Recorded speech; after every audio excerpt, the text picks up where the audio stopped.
Hello, everyone. Welcome back. I have another quick teaching or word from the Bible. It's found in James 4:7. It says, "Therefore, submit to God or surrender to God, resist the devil, and he will flee from you." So, when you surrender to God, you surrender your all to God. You surrender your life, everything that you say or do.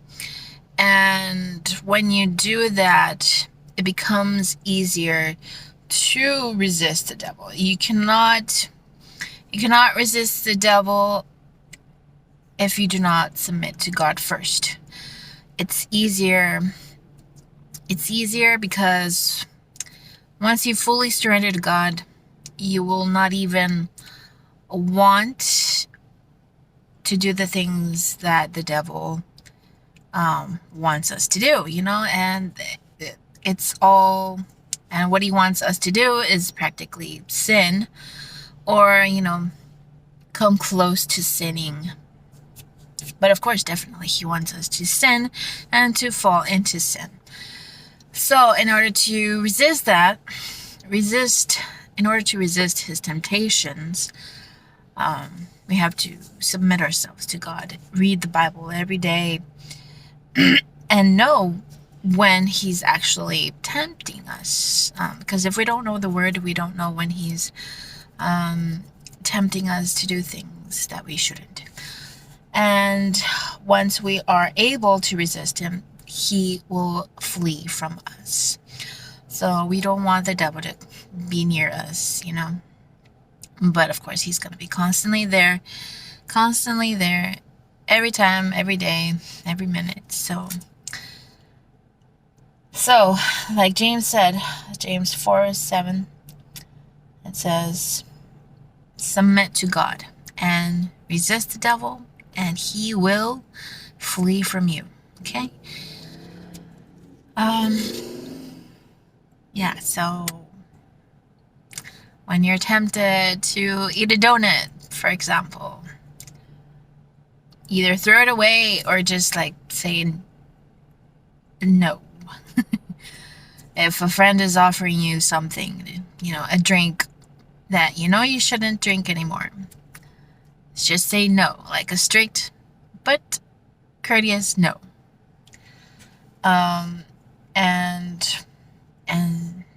that it will stop, because the devil is not going to show up to you face to face. No, he will send people to you to tempt you with nice things, or fun ways of living your life. But in the end, sin is death. In the end of sin is death. So and of course, he's not gonna tempt you to murder somebody. He will make you mad at that person and be unforgiving to that person so much that you keep that inside of yourself and you never let it go. When the opportunity arises and you possibly have the tool, like Cain had in the times of Cain and Abel. He killed his own brother because he was mad at him for not doing the things that God wanted him to do. And, Cain did it his own way. So he eventually killed his brother. But it started with anger. It started with jealousy and a whole bunch of other stuff, probably. But mostly, of course, jealousy, and that led to murder. But the devil's not going to tempt you to murder somebody. It'll start, slowly creeping into your mind, and eventually it'll lead to a sin. But if we are submitted to God, if we're, walking with him daily, reading his word daily, and applying it to our lives, it'll become easier to resist the devil. Like the story of Joseph when Potiphar's wife was coming on to him. He flew.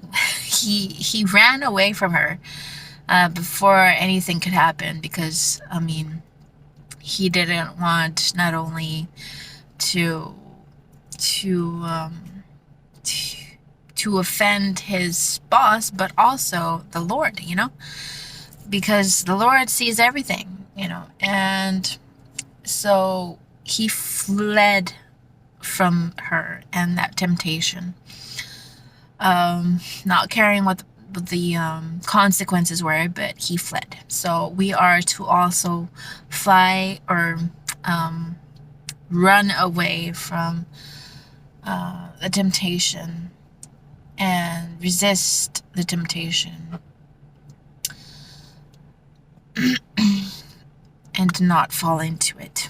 Because once we're always going to have temptations. Even Jesus had temptations. But it depends on if we know how to resist them and not fall into them, that we are safe. So hopefully you learn something from this and you apply it to your life, because death, like I said, equals sin in the end, sometimes a little bit sooner than you should, and we're all going to be judged in the end. So I want to help you to learn something new, and well, maybe something new to you, and help you to know what to do when temptation arises. Alright, so hopefully this blessed you. Please share if you'd like. If not, it's alright. Thank you for watching, and hopefully I get to see you on my next video. Okay? Have a good day.